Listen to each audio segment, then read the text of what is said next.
Well, Doesn't too late. seem I'm right. live. Crazy You're talk. live too. What's that? You're live. Steven, that's a minute early. That was a half a minute. Hi, everybody. Hello. So Poppy. here's a Welcome fun back. fact to know and tell about Africa.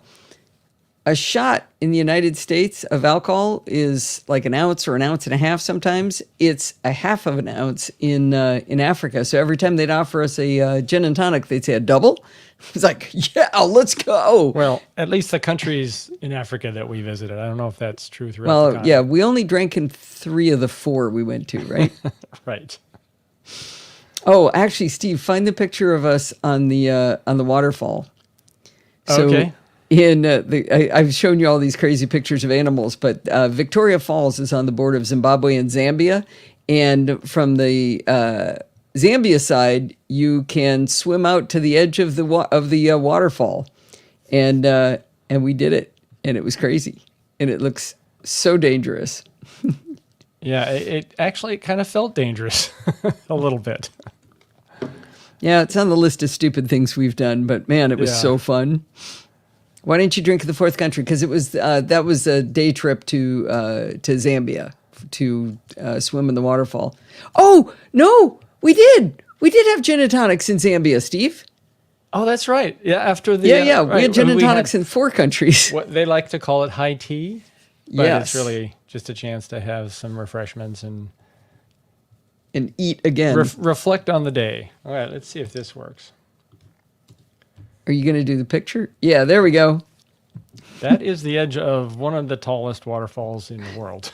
Drink around the world. But the drinks were weak, man. I'm telling you.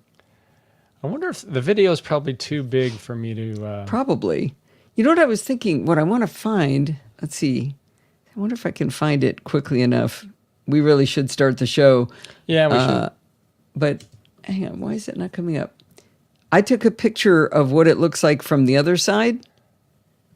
And so you can see exactly how nutty this is. Let's see, can I show it? Is this it? That's almost it. Yeah. Here we go. This picture,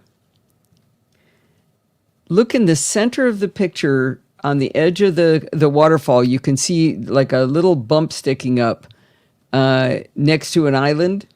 That's people. That's where we are in the other photo. That's appropriate answer. All right. We should probably do a sound check. Let me do a sound check here. Hi, this is Allison Sheridan of the NosillaCast podcast, hosted at podfeet.com. Hi, this is Allison Sheridan of the NosillaCast. That sounds a little hot. Let me bring it down some. Podcast hosted at podfeet.com. How's that? Pretty good. Holy free hollies, Batman. All right, I better get started, Steve. I got a lot of yapping to do here. Got it. All right, here we go. Hi, this is Allison Sheridan of the NosillaCast podcast, hosted at podfeet.com, a technology geek podcast with an ever so slight Apple bias. Today is not Tuesday. The show notes are wrong. I did it too early. Sunday, September 8th, right?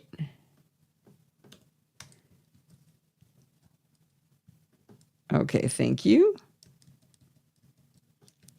Hi, this is Allison Sheridan of the NosillaCast podcast, hosted at podfeet.com, a technology geek podcast with an ever so slight Apple bias. Today is Sunday, September 8th, 2024, and this is show number 2009. No, it's not 2009. I had trouble finding the show notes. I thought I'd lost everything I'd written because I'd written it as 2009 instead of 1009. And so we're going to do take 3. Hi, this is Allison Sheridan of the NosillaCast podcast, hosted at podfeet.com, a technology geek podcast with an ever so slight Apple bias. Today is Sunday, September 8th, 2024, and this is show number 1009. Well, the live audience will know that it took me 3 or maybe 4 takes to get that introduction right, and it's actually written for me. So that shows you how rusty I am, us having been gone for 3 weeks. Speaking of which, how great of a job did Alistair, Bart, and Jill do on keeping the NosillaCast going for the last 3 weeks? Seriously, weren't those shows fantastic? Now, I'm not sure I'll ever get as nerdy as Alistair in programming my Hue hubs, but I'm glad he went down that route. I was one of the 2 thumbs up for Hue people when he was choosing a platform. I also really appreciated Ed's Expanso review to help Alistair out doing his show. Now, I just happened to listen to Alistair's description of the Manta sleep masks while wearing one of those throwaway sleep masks on a plane, and I think I'm going to be buying one of those Mantas for greater comfort. In fact, I just put it on my wish list for Christmas. I also thought his cable management tools were pretty interesting because who amongst us doesn't love yet another way to try to manage our cables? Now, when Bart explained how he uses the Clicks keyboard for iPhone to type the show notes, it sounded really tempting. The only problem I have with the idea is that I trip so frequently, I simply can't be trusted to go on my walks and type the way he does. I was able to hear Kurt's... Wait. No. Bigger pause. Now, I was able to hear Kurt's fabulous review of Termius as a terminal for the iPad before I left on my trip. Now, I had tried Termius before, and I could never get it to do anything. Armed with Kurt's instructions, I finally got it to work, and it's been really fun. When Bart described how lonely he is doing security bits, he sure made me feel like a valuable part of the segment. And, I'm always amazed that he feels that way because I thought it was great without me. But I guess that's what makes us such a great team, is we both appreciate what the other one brings to the table. Now, Bart and Alistair have been subbing for me for years, and not to discount how hard it is for them to do it, but this being Jill's first time, I have to say she sounded like she'd done it 100 times. It made me happy when she complimented my documentation to set them up for success. I've been updating my Folga guides every year, so I don't have to do it from scratch, but a lot of stuff did change from last year. Folga as a documentation tool made it easy to swap in new screenshots where the interface and the tools had changed or the way I use them had changed. It's a great app for making guides. Now, I'm fascinated by the Elgato prompter Jill described, which is why I encouraged her to go even deeper into how it works. I still don't think it would help me for what I do, but I love the idea. I was really interested in Jill's explanation of the app Pulse Point that helps people connect with people in their community during emergencies. I'm one of those people who would just love to be the hero to help somebody out. Now, I haven't had recent CPR training, and maybe if I got into it, it would motivate me to get that updated. Happy Scale also sounds like something else I'd like. A non-judgy, happier way to track my weight? That would be great. I also love the way Jill shared her personal journey on weight loss, and that's part of the power of her podcast. She shares her personal path, and that really makes it, it sounds stupid to say, makes it sound very personal and makes it very relatable. Finally, I have to thank longtime contributor and good friend George from Tulsa for his interesting explanation of how the people he supports went to Linux and then back to the Mac. I love his contributions, especially since he and I don't often see things the same way, and that's the best kind of content. Now, the only thing I have to complain about the 3 hosts is that none of them plugged their own work. I realize that was my mistake. My written instructions from Folga do not include self-promotion. I'm going to have to correct that for future trips. But let's rectify this situation right now, shall we? Alistair has everything he does online listed at zkarj.me. That's zkarj.me, or as he would say, zkarj.me. That's where he includes a pointer to his most recent work in photography at justbirds.photo. Now, Bart's fabulous podcast, Let's Talk Photography and Let's Talk Apple, are both hosted at lets-talk.ie. If you want a more expansive review of everything he does, including his photography, head over to bartb.ie. Now, Jill from the Northwoods is a podcasting machine. The best way to find her content is by going to abetterlifeinsmallsteps.com. In addition to the blog her friend hosts, on the right side of that page, you'll see her podcasts Start with Small Steps, Buzz, Blossom, and Squeak, Small Steps with God, and the Bible in Small Steps. There's something for everyone there. So one more time, I can't possibly thank Alistair, Bart, and Jill enough for providing fun, interesting, and informative content to the NosillaCast audience while Steve and I gallivanted around our seventh continent. And of course, there's a link in the show notes to everything that I just described for their work. All right, save. And we have a new, exciting addition to the show. What may it be, Podfeed? That I just described for their work. Huh. You might be able to squeeze that up a little tighter. What does squeeze it up mean? Close it closer to the end. Let me hear that again. Yeah. Yeah, I don't know how I'm going to do this. For their work. There you go. Okay. Lindsay. Lindsay. Hi, Lindsay. Hi, Forbes. Hi, Sienna. Hi, Nolan. All right. Speaking of Bart, did you like that little bumper music he used to break up the segments of the show that you just heard? Well, I've been wanting to do that for a long time, but I never found the right music. It had to be short and catchy. And you know what? I actually love Bart's choice. So unless somebody objects, I'm going to do it on the show from now on. And there it goes again. All right, so now I can finally do a chapter mark. Sienna yells back, "Hey, ma'am, you're on paper." Oh, hey, Sienna. So this is my first chapter mark. Does that make sense? Yep. In fact, I think you may only have 2 or 3. 2. If you count support the show, maybe 3. I'm going to do, let's see, chat. No. https://podfeed.com/chat. All right.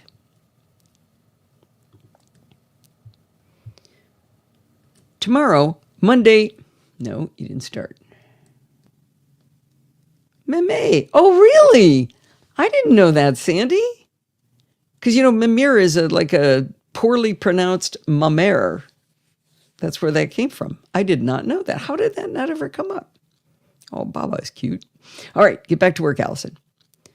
Tomorrow, Monday, September 9th at 10 a.m. Pacific Time, Apple will be conducting their annual iPhone event, this year entitled Glow Time. During the event, the NosillaCastaways will gather in the live chat room at podfeed.com/chat to text about the event.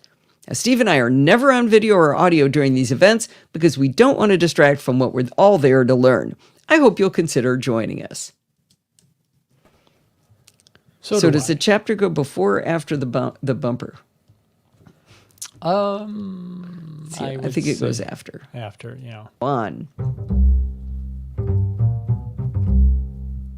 Tomorrow, Monday, September. How's that gap? That's good. Shouldn't go a little closer? I may do it tighter next time. Joining us. It's starting to drill a hole in my head. It's getting tedious? Yeah, I'm wondering. All right. So now, buckle up. Yeah. Let's see how long this takes to read. It's 5,600 words. Oh my gosh. I know. If you wanted to get a refreshment, now might be a time to do it. And come back to hear it. Yeah, God, I wish I could think of a way to break this up. But I couldn't think of anything. Yeah, you go talk about Jill's car because I'm going to be yapping for a while here. Copy link.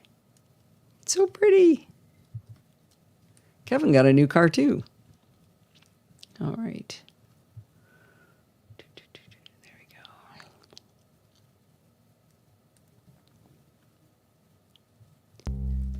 When Steve and I retired, people asked us if we planned to travel. We immediately said no.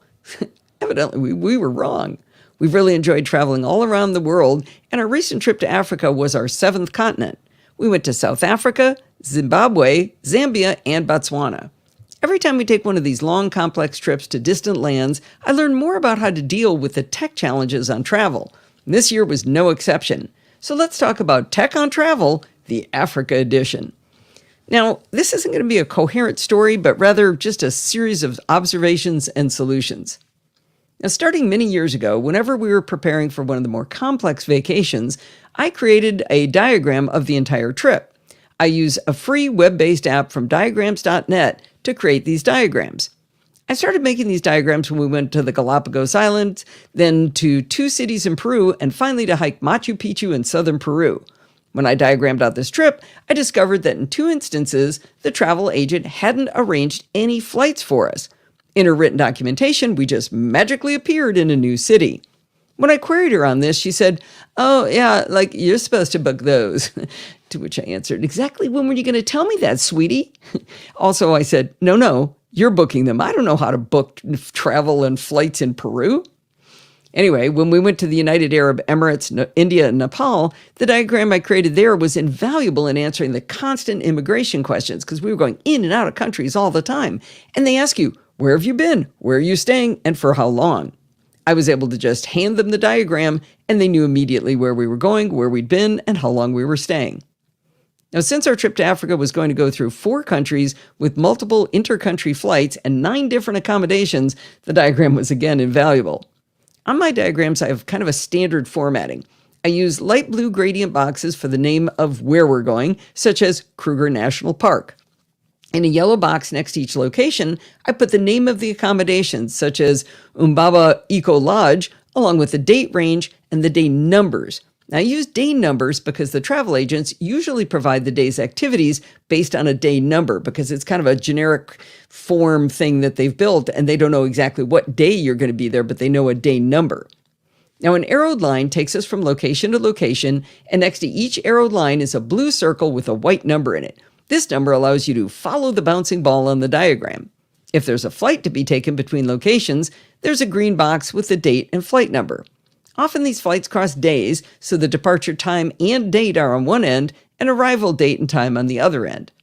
I had Ron and Steve check me as I built the diagram, and they found errors that I was able to correct. So by the time we got home, I was on revision H. This diagram was invaluable, as I said, as we worked our way through 4 countries, including the unplanned trip to Zambia. That's where we went across the Victoria Falls and actually swam at the edge of the waterfall. Anyway, we pulled it out before flights to find our flight numbers. We pulled it out to remember what day we were on. We pulled it out to write our letters and social media posts. We pulled it out to figure out how to spell Karawangwe. And we pulled it out for immigration.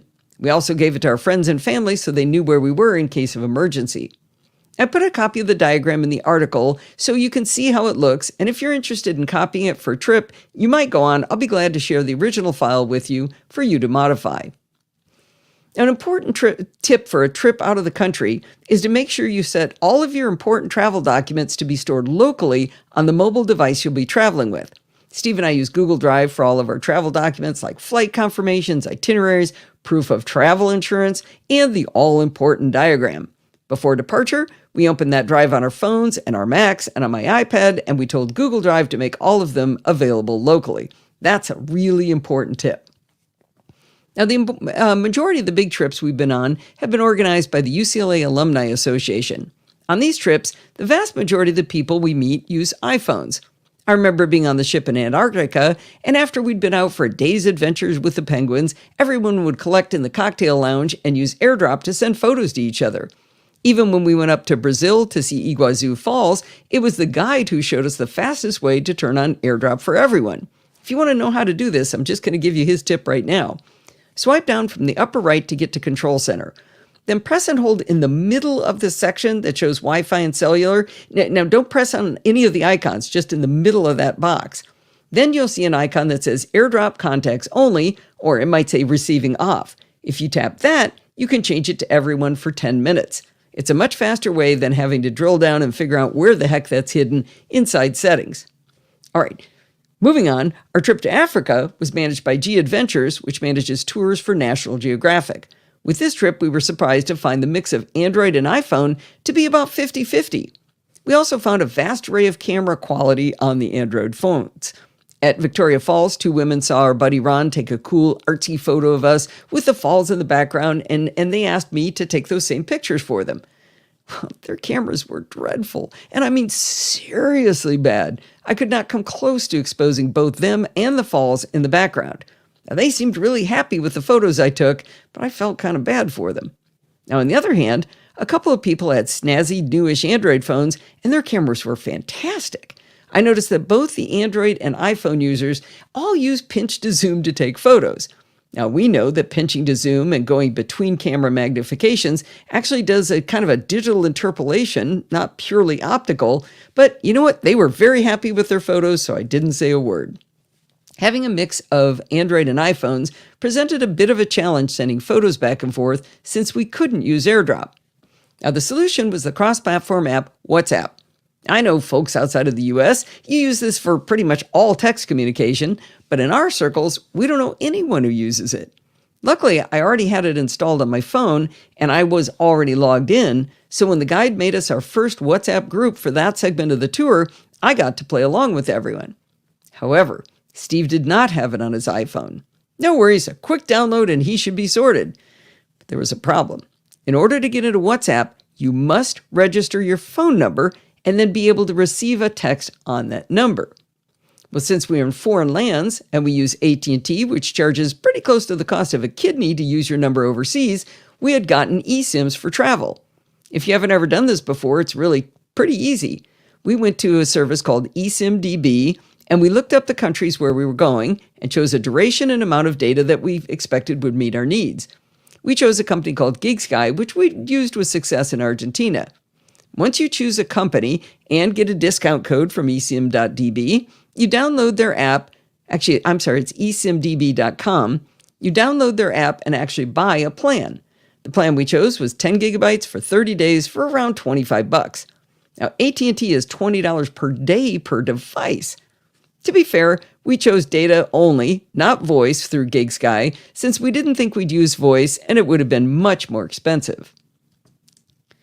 Yeah, try T-Mobile. They offer a gallbladder plan. That's true. T-Mobile is a good deal. Hey, Steve, can you search for where I typed in text eSIM.db? Yes. It should be eSIMDB.com. Okay. But the link is correct. It's just the link one is correct, but later on I say, and get a discount code from eSIM.db. Ah, got it. All right. Thank you. All right.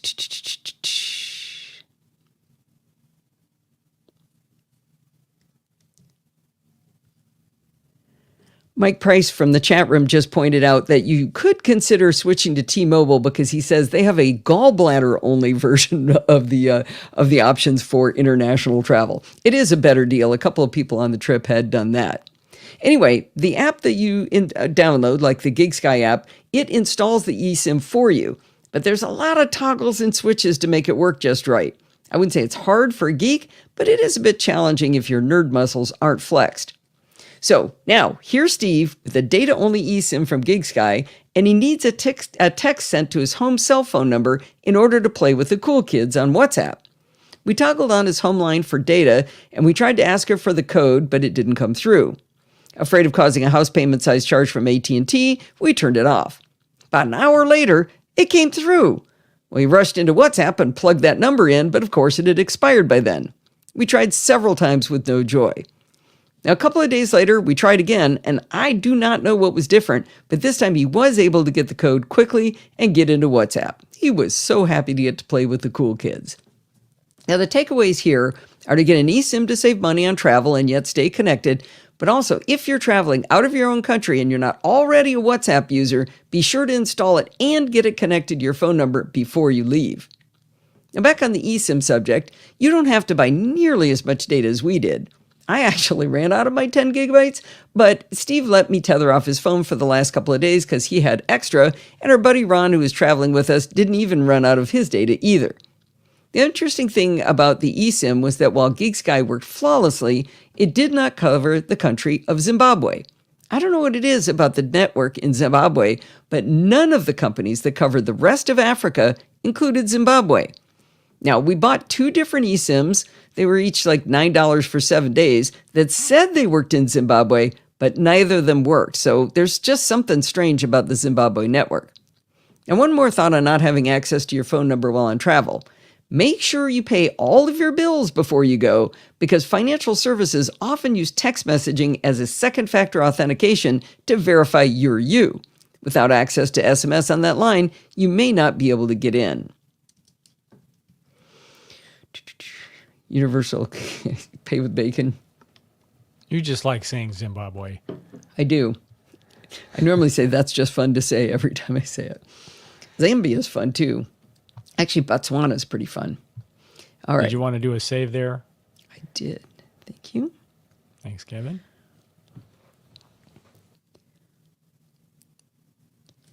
Almost everyone on this trip brought only their phones and smartwatches with them. You'll be shocked to find that Steve and I brought slightly more tech than the rest of the group. Steve brought his 14-inch MacBook Pro, a big boy camcorder, and his Insta360 X3 camera. I carried my 13-inch M2 MacBook Air, my 13-inch iPad Pro with Apple Pencil, and my big girl camera, the Olympus EM5 Mark II mirrorless camera with a 300mm effective zoom lens. Now, in a follow-up article, I'll talk about how I manage... Oh, that's not true. Can you erase the sentence that says in a follow-up article? I wrote that when I was trying to break this up. Okay. Thank you. Just slice that out. Looking back, I didn't use my iPad Pro hardly at all. I use it for cross-stitching, which sounds funny, but using Apple Pencil to mark off what I've done on a pattern is dreamy. I also use it to watch video podcasts, especially Daily Tech News Show. But you know what? I didn't have the bandwidth to download any podcasts, and I had no downtime to cross-stitch, so the iPad Pro went largely unused. While we're on our big vacations, I send an email travelogue every day, including photos and color commentary on what I've seen. Much to my surprise, more than 100 people have chosen to be on distribution for this letter. If it sounds fun to you after I describe it, feel free to shoot me an email with the address you'd like to use to receive it. My promise to readers is that I won't give you a lot of factual information, I'll make silly and snide comments, and the pictures will be entertaining. Now, you might ask, why don't I just bring my iPad on these trips? It turns out the letter is nearly impossible to do on the iPad. Multitasking is clumsy at best, and embedding photos and text and email is super hard trying to move them back in and out on the iPad. I tried doing this on the long bus rides in Chile when we were driving between observatories, and it was not fun at all. Having the light and thin MacBook Air for the task was delightful this year. In order to talk about the letter, I need to talk about photo management on a trip like this and talk a little bit about backups. When Steve and I are at home with our Fios internet service, syncing photos from our phones to our Mac is a seamless process. We also use shared photo library when we're away from home. We like it because now we don't care who takes a photo, as we know we'll both have access to it in Photos. We used to compete and take the same photo, and that was just silly. However, on challenging networks, the whole syncing of the phones to the Mac, the photos, it's not practical. When we went to Antarctica, we were forced to share photos back and forth manually, and we kept using AirDrop to move them while we were in our cabin, and we would import them into our Photos library.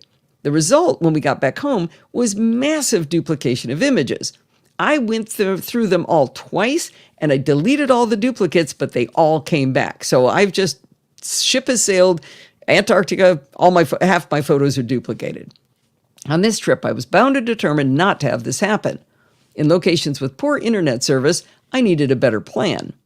Steve primarily took photos on his iPhone, and I primarily took photos using my big girl camera.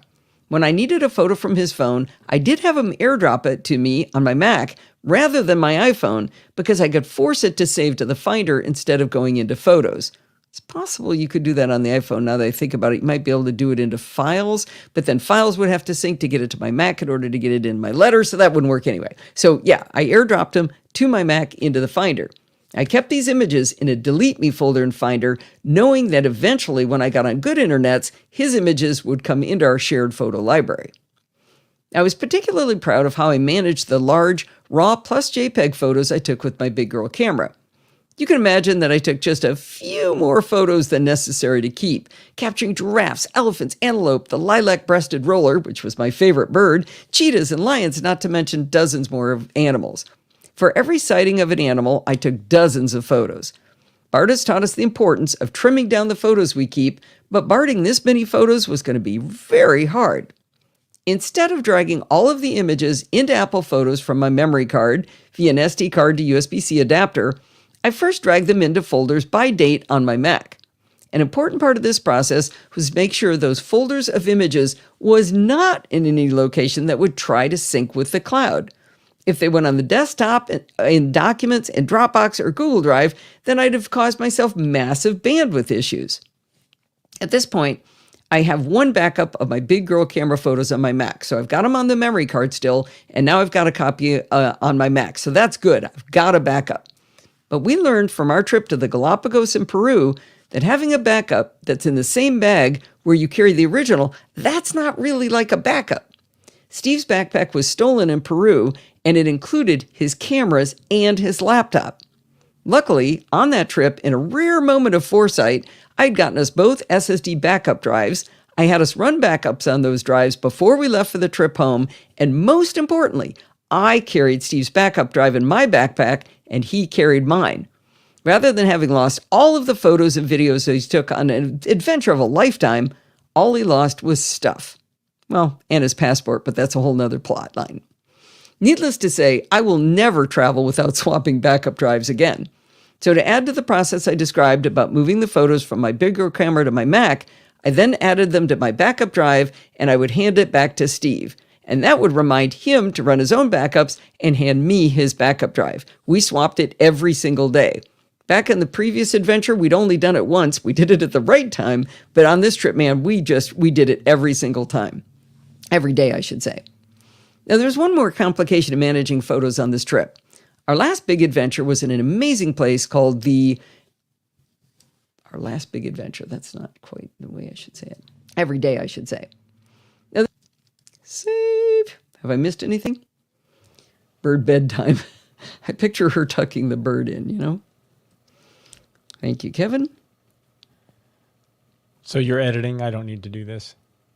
No, I'm just going to wing the way I said it just a little bit. Thank you. Our last big adventure on this trip was in an amazing place called the Okavango Delta. Our accommodations were at a place called Moremi Crossing. This place was a series of tent cabins with views over the water where warthogs, elephants, giraffes, hippos, and antelope played and, well, ate each other and stuff. But anyway, the tents were really, really nice. You'd probably call it glamping. The other thing about Moremi Crossing is they want you to really embed yourself in the environment and really experience your surroundings. So they only turn on the internet twice a day for them to download and upload billing information and check for emergencies, that sort of thing. We had no internet for 3 full days. As you can imagine, I was trepidatious at the concept of not having internet for 3 days, but as you can also imagine, we loved it. Not having internet did mean that photos I took on my iPhone would not go up to the cloud for those 3 days. What if I lost my phone? I noodled this for a bit, and I came up with a way to back them up too. I connected my phone via USB-C to my Mac. I launched the application Image Capture, that's located inside Applications Utilities, and I exported the day's photos into a big pile in a non-syncing backup folder on my Mac. And of course, I backed that folder up to my backup drive. I was really proud of thinking of this idea.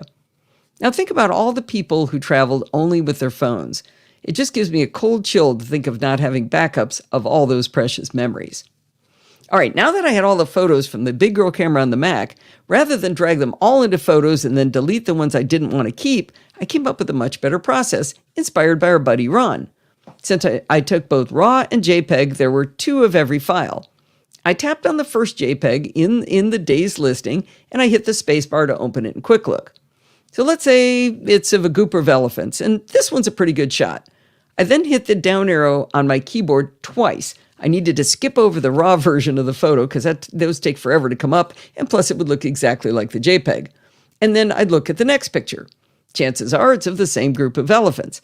I kept tapping the arrow key twice until I'm done looking at all this section of elephant photos.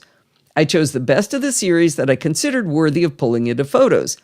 I could drag it right then, but into photos, but that would interrupt the flow of choosing the best one. And it would also be hard to keep track of which one had I pulled in, because these just have, weird image numbers on them. So how do I keep track of which ones I've already pulled in? My solution was to use tags. I'm not a big old tagger, but it's the perfect way to add just a dot of color next to a file name to designate it as a keeper. I don't remember how I learned this, but it turns out you can tag using a keystroke. Using the control key and adding numbers 1 to 7, you can set a tag by color. 1 is red, 2 is orange, 3 is yellow, 4 is light green, 5 is dark green, 6 is purple, and 7 is gray. I'm a fan of light green, so I use Control 4 on the keeper images. The cool thing is, you don't have to get out a Quick Look for this to work. So I kept the Finder window to the side of Quick Look so I could verify the green dot had been applied to the photo I was looking at. By the way, if you mistag a file, like you hit Control 4 and they go, that's not the best one, you could hit the same control number again to erase that tag. So Control 4 would undo that tag. Or Control 0 erases all tags. Now, after my little green tags had been applied to the JPEG, I used Command-click to select each pair of images, RAW plus JPEG, and then I dragged all of those selected items into Photos. Now, in Photos, you can have the RAW and the JPEG, but they come in as one file, and then when you're editing, you can have it edit the RAW photo. So it's kind of the best of both worlds. Now, before I pull all these best of the best of the best, images in, I should mention that I had pre-created albums by date and event name, so I'd be able to find the images later. In Photos, you only see that one image, like I said, so that gave me the access to the best version of each photo. Repeating this process let me quickly triage a giant pile of photos into just the best of the best. It was so successful that I usually pulled in no more than 30% of the photos I'd taken that day. In one case, I'd taken 130 photos and I only brought in 30. I know for a fact that if I dragged them all in and then gotten rid of which ones I didn't like so much, I would have had an awful lot more in there. Now, once I had the big girl images in a folder, I wanted to make sure they would sync over to Steve through shared photo library. Save. Now, once I had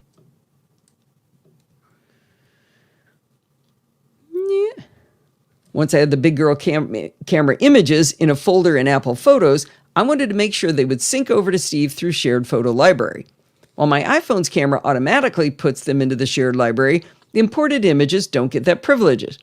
I used Command-A to select all in the new album, and then I right-clicked on one and chose Move to Shared Library. I also wanted to make sure that all of the iPhone photos for the same day were in this new album. I created one single smart album, and I entitled it to just the day number of the date. So if the photos were for August 22nd, the smart album was entitled 22. Could have named it anything, but that was easier. I then set the date criteria to date captured is 8/22/2024, and the camera model is iPhone 15 Pro. So that gives me every photo that was taken on August 22nd. I then did a select all in this smart album using Command-A and dragged them into the album for the 22nd of August. It was very important that I did this while I was in Africa, because there's a 9-hour time difference to California, and if I did it at home, the smart album would grab the wrong date in some cases. And once I had the 22nd done, I changed the smart album name to 23, changed the date capture date 23, and then being rigorous doing it on the trip, that reduced the chances I'd lose track of which images were taken during which events on our trip.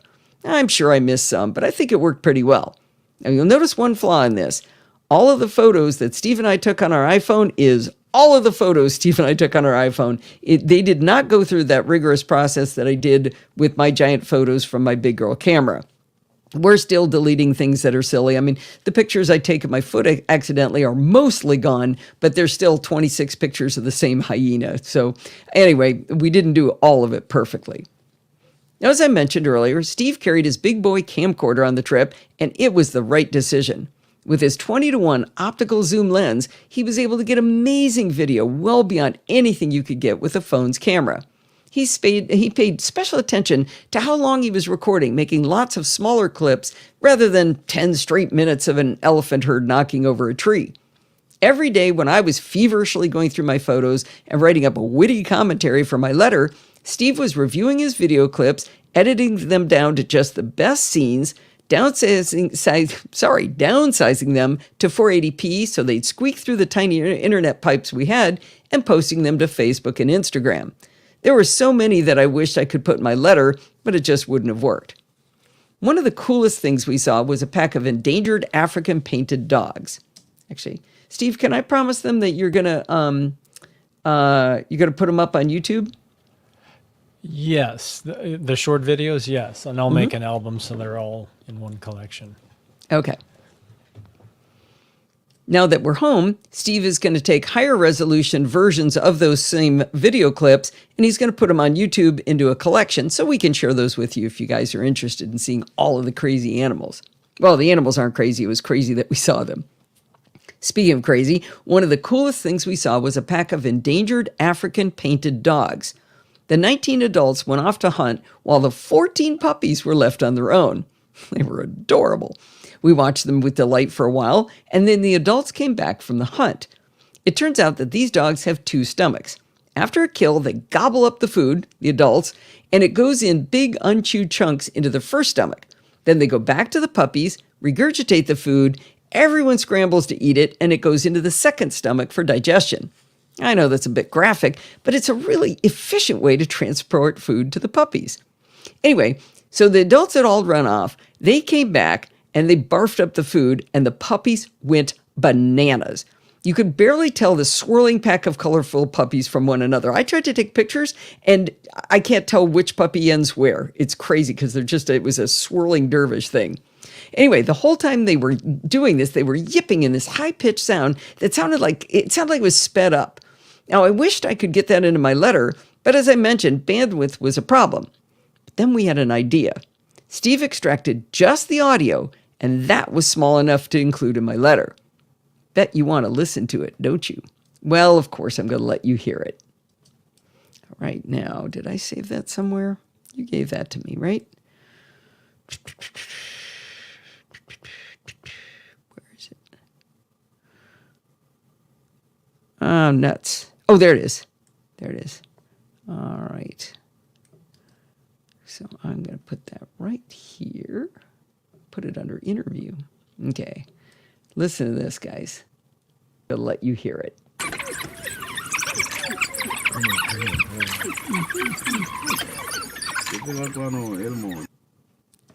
Isn't that wild? Did you point out how many puppies there were? I forget if you mentioned it. Yeah, I said they were 14. 14 puppies. 14 Let me pups, hear it. Yeah. I tried to upload that video to the Discord chat room, but it was too large. I might be able to get a super low resolution version. Even the 480p one? Yeah, video. Even the 480 because it's so long. I mean, relatively long. I'll work on it, see if I can do something. Let you hear it. Okay, I'm going to sit here. Okay, seriously, isn't that crazy? Doesn't it sound like just sped up sound? I actually thought it was sped up when Steve gave me the audio clip. Well, anyway, a few years ago, it occurred to me that I should take all of these letters that I've written, because I've written these, all of these. No, shoot. Let's see.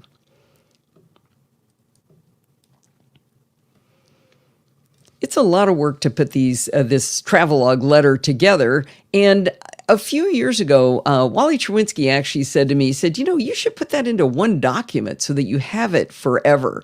And so I decided to start doing that. Each time I wrote a letter while I was on the trip, I copied the title as a new chapter, and I pasted the letter in with all of the images. I made a big mistake, though. I put that document on my desktop.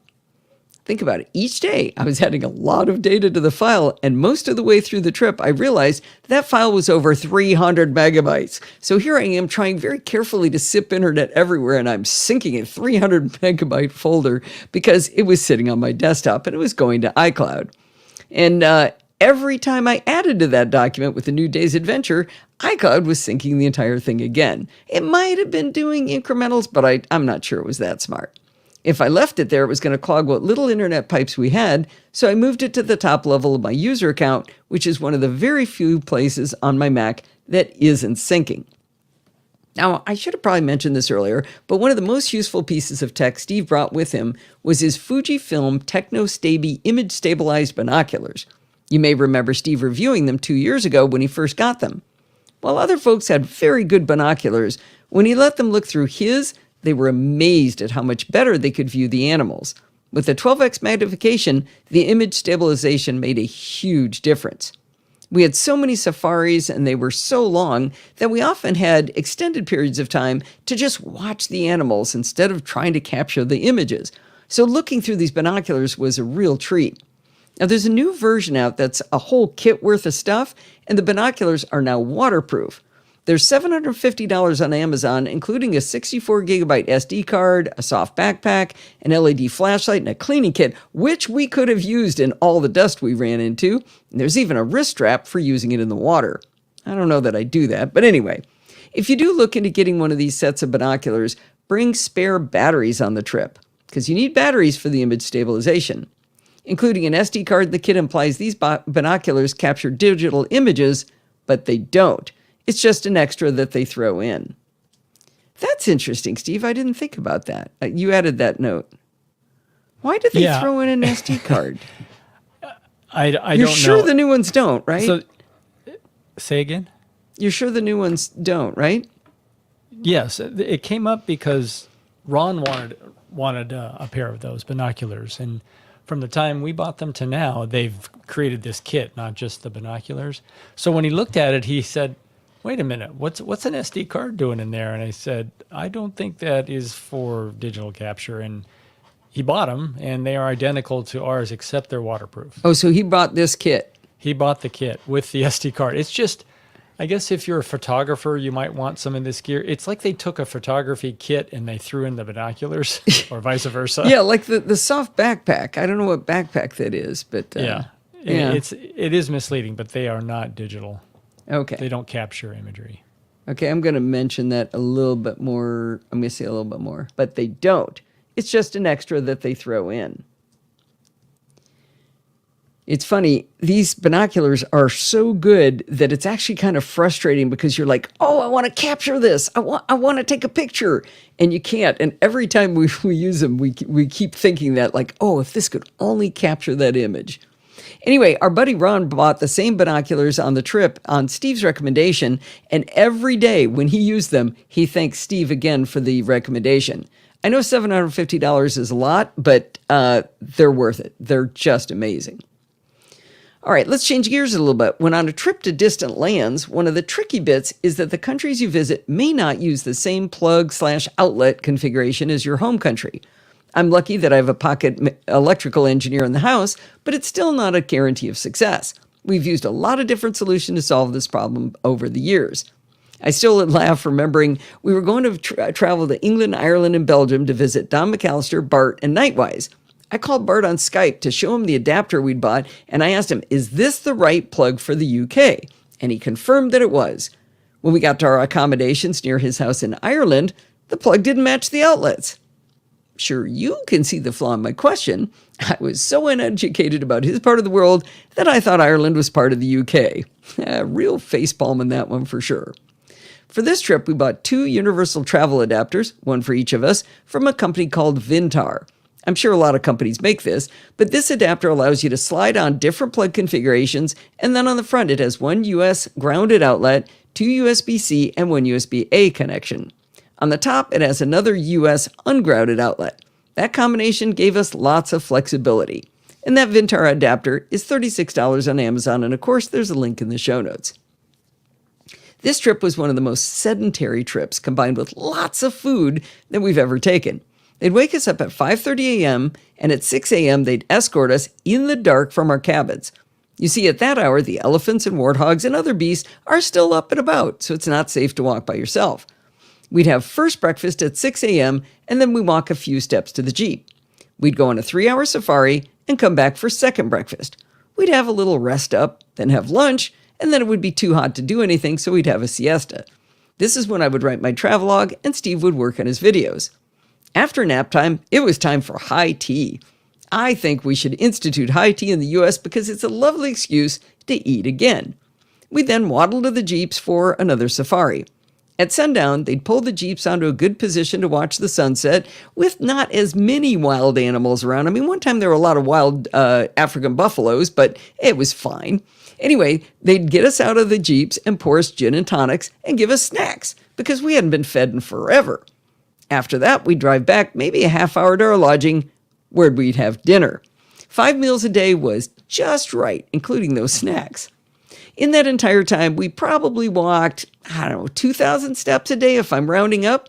But if you chose to sit in the back of the Jeep, it was really bouncy. And I thought it was fun back there and the visibility was great. But the best part was how our Apple Watches counted our steps. Ron got the highest count on his watch, 20,936 steps. Again, seriously, 2,000 steps maximum. So have you heard that muscle weighs more than fat? I can prove it. I lost 2.4 pounds on this trip.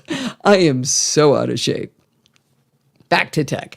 None of the people we traveled with had bought eSIMs, so they would immediately ask for the Wi-Fi password of every hotel and restaurant upon arrival.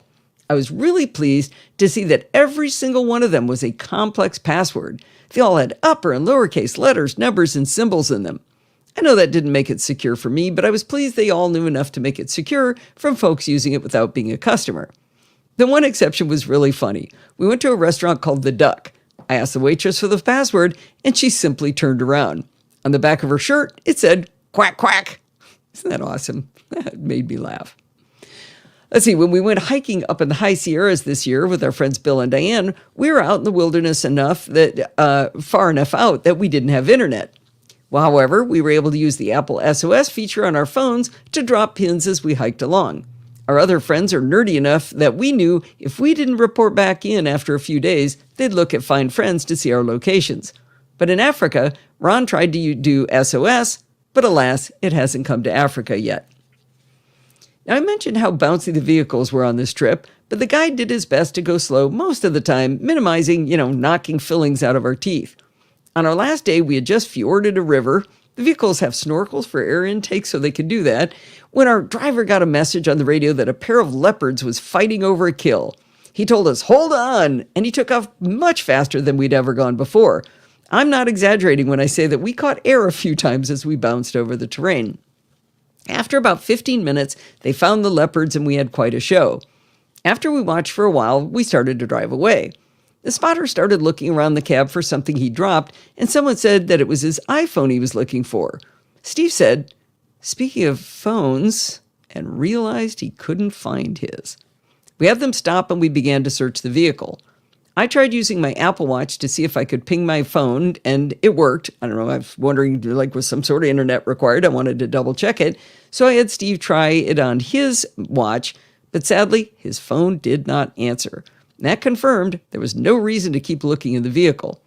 We also tried to find but of course it didn't work because not only did we not have cellular service in this area, there were no other iPhones hovering around where the phone fell out to tell us its location.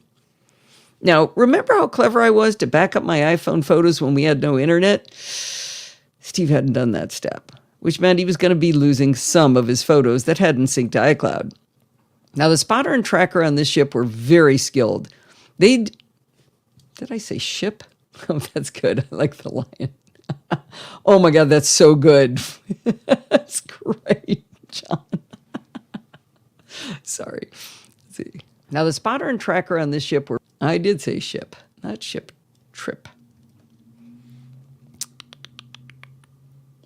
Now, the spotter and tracker on this trip were very skilled. They'd seen a lion trapped on top of a termite mound by a herd of African buffalo like 3/4 of a mile away. They tracked the painted dog prints to the den where the pups were holed up. Earlier, they'd even found the tracker's own glasses he'd lost on a previous trip. So they started painstakingly crawling our way back to where we'd first driven so quickly in hopes of finding Steve's phone along the way.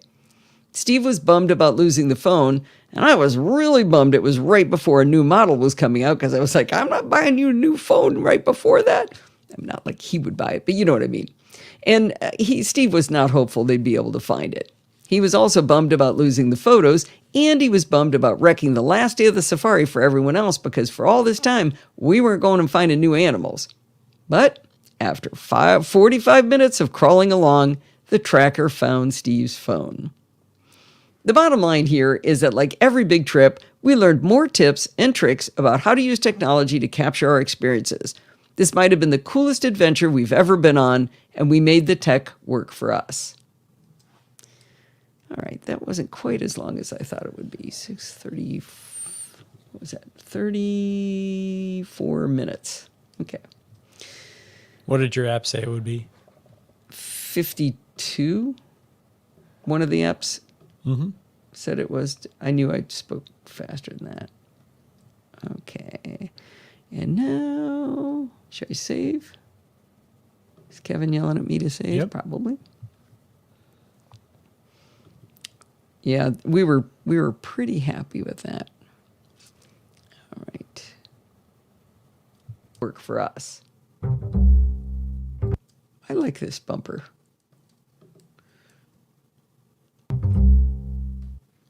Well, Ed Tobias, Kurt Liebezeit, and George from Tulsa, along with Alistair, Bart, and Jill, did the best thing anyone can do to help the podcast. Providing original content helps give me a little bit of a break, or a long break as that case may be, but more importantly, it brings fresh voices to the show. If you'd like to contribute audio content, and written posts too if possible, we'd all love to hear from you.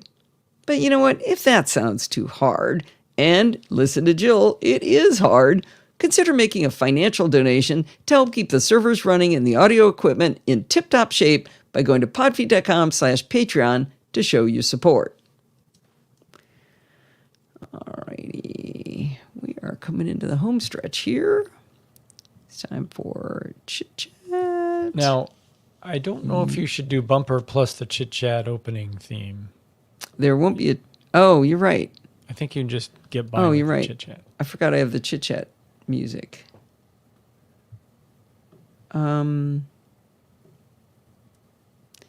Yeah, this is weird. Is that what I do?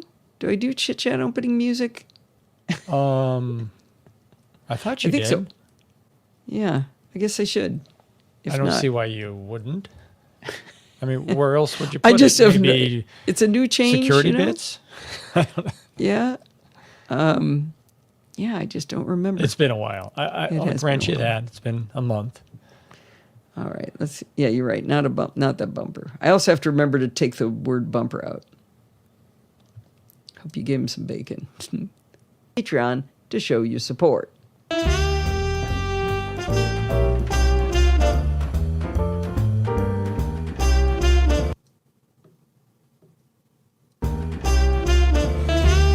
Oh. Oh, the music's already in there. Oh, that's Wait a why you minute. don't do it. Okay. Wait, hey, well, no, I should do the raw version. Huh? That's Well, that's an part of the M4A actual version. recording, isn't it? No. This is the original recording. No, I know what you're saying, but that remember Chit Chat is part of the show and it's a standalone show. The version I was using was the one where I'd combined it and added the music. I don't need to use that one. I can use the original source. all right. Okay.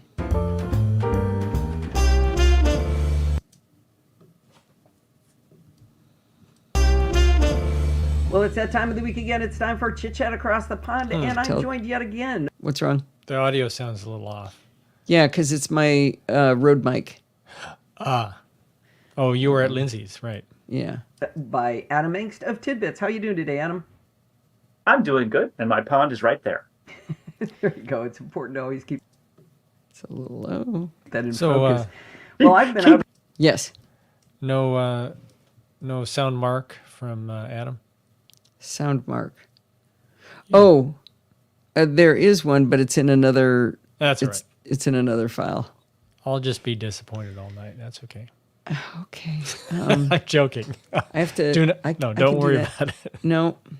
No, don't do... I shouldn't have said Nope. that. Yeah, you shouldn't have. It was meant to be a joke. Nope. He's joke. He's joke?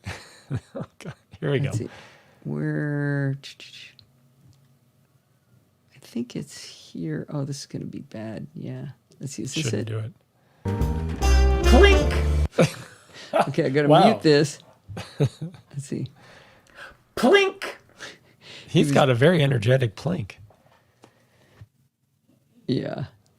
he was mad at me because he said, okay, it's ready. I've started. And then I said, you're supposed to say plank.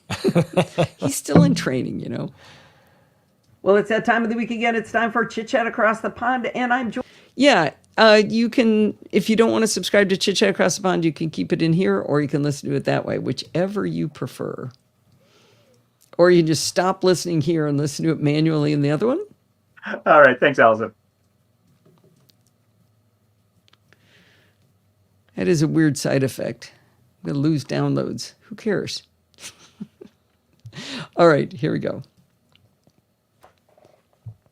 Well, that is going to wind us up for this week. That was a long one. I hope you enjoyed the tech and travel thing. I know it took up most of the show, but it was, I thought it was enough tech stuff. I thought it was pretty fun. Well, did you know you can email me at allison@podfeet.com anytime you like? If you have a question or a suggestion, just send it on over. You could send in those reviews if you'd like to.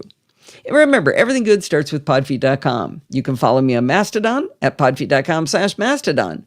If you want to listen to the podcast on YouTube, you can go to podfeet.com/YouTube. I know that's what the kids these days do. If you want to join in the conversation, you can join our Slack community at podfeet.com/Slack, where you can talk to me and all the other lovely NosillaCastaways. And remember, go to podfeet.com/chat to join us for the Glow Time event tomorrow. Now, where did I stop reading? I winged it a little bit there. You can support the show at podfeet.com/Patreon or with a one-time donation like Christoph did this week at podfeet.com/PayPal. And if you want to join in the fun of the live show, head on over to podfeet.com/live on Sunday nights at 5 p.m. Pacific time and join the friendly and enthusiastic NosillaCastaways. Thanks for listening and stay subscribed. Doo-doo. All right. What was the length of that? So, an hour 27. Yeah, it's going to be like that. Subscribe. How's that? All right. I have 3. Oh, That's right. We have to count chapter marks. You know what? I didn't do, shoot. Support you know the show? Yeah. Well, you have 3 without that? Apple event. Oh, Tech you on did Travel? the Apple event. Yeah. Okay. Got it. Let me see. Oh, I should be able to find the bumper music. That's what should show me. You don't want to put a chapter mark for thanks to Alistair, Bart, and Jill? It sort of is like the start of. Yeah. Well, Ed it's right up front. Right? Yeah. Let's see, right there. That was support the show. So I'm going to be able to come up with 4.